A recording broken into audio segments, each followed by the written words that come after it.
The recipe I have on how to make fry bread. You'll need 5 pounds of flour, 6 cups of warm water, 2 packages of yeast or 2 tablespoons of powdered yeast, ½ cup of sugar, 1 teaspoon of salt, ½ cup of milk, liquid or powder, and 1 cup of oil. If you don't have the oil, you can substitute with melted lard. That's 4 cups and 2 more cups. Next will be the 2 packages of yeast.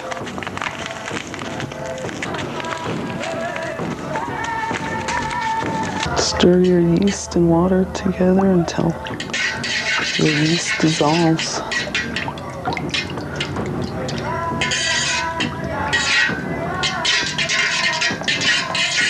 Your next ingredient is ½ cup of sugar. Make sure you have the right amount, don't let it go over.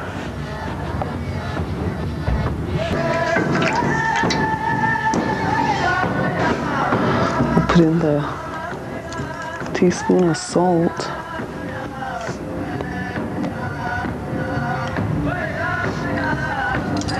Next is the ½ cup of milk. It can be liquid or powder.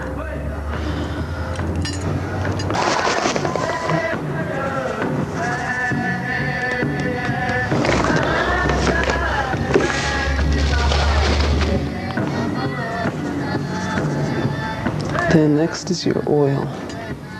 It says 1 cup of oil.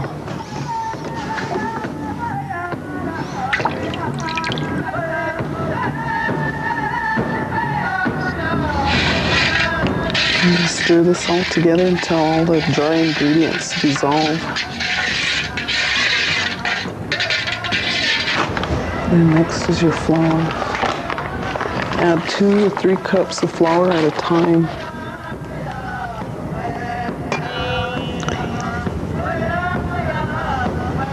Last time I made, the time before I made, we had chili and fry bread for supper. I was babysitting one of my nieces and she came up and she was watching me and she said, "So Auntie, where are you taking this fry bread?"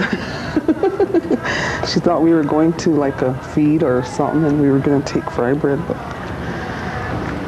I said, "No, we're going to eat it here for supper."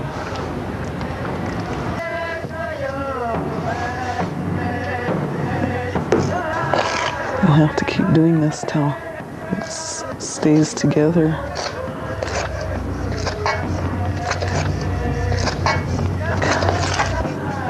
Okay, I'm gonna start kneading now since the dough is almost, it's all staying together. It's not liquid anymore. This is real good exercise for your arms because the dough gets thick, so we'll have to keep doing this till it stays together. You can use both hands to do this. Switch hands if one gets tired. I usually like working while I have music in the background. Sometimes I like to think of this as a good way to let out some of your day-to-day stress when you're kneading instead of taking it out on somebody else. Okay, that's how it should look. Like it's not real, shiny where it's going to be sticky, so it sticks to your hands. But it shouldn't be hard either, otherwise it's going to come out heavy when you cook it.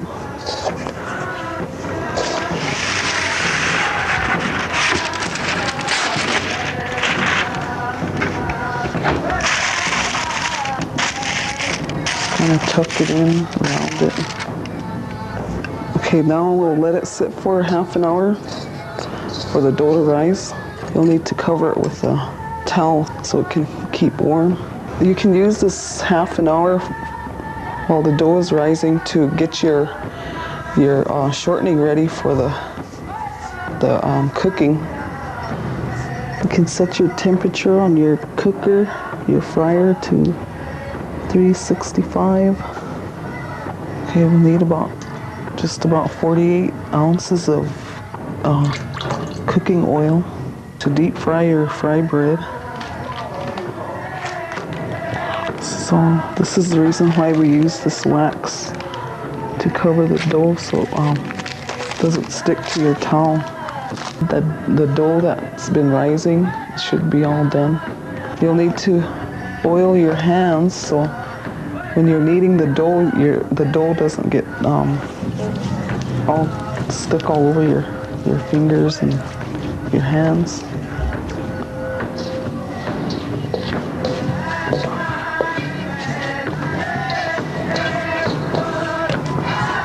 If you saved a little bit of your flour, sprinkle a little bit of it. You could tell the yeast worked real good because you can hear those little bubbles popping. You can see them too. You'll know the dough is ready to cook when it's not sticky. It's not sticking to the pan or your hands.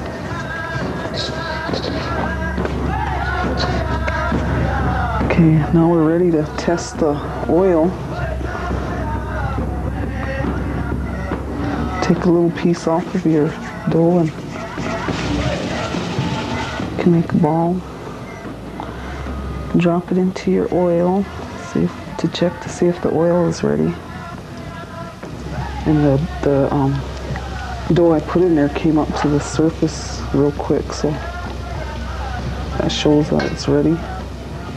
And you take it out if you want. You can kind of shake it a little bit to shake off some of that oil.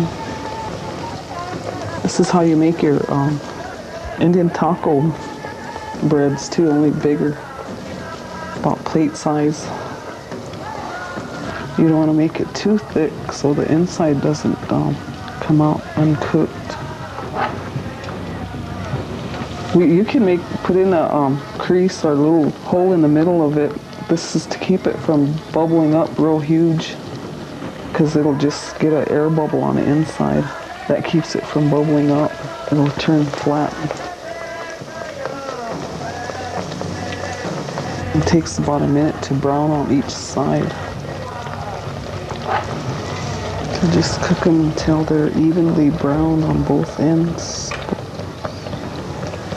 Sometimes if your oil is going down, you have to add more if all your dough isn't cooked, or if you want the rest of your dough for later, like, you can always store this, wrap it and store it in the freezer.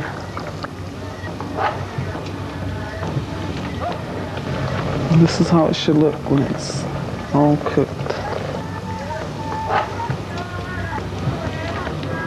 I'm from down south, Navajo, from down there. Our people mix fried bread too, but they use flour, they use water, and whatever she uses, but the only thing they don't use is yeast, our people. Maybe sometimes they do, but they don't hardly use that yeast with their fried bread. And they come out pretty nice and fluffy too, and then they eat it with beans or soup. I think they don't use baking powder, I don't think, our people. They just use plain lard. My grandma used to make it a little bit sweeter, make them like donuts or raisins in them.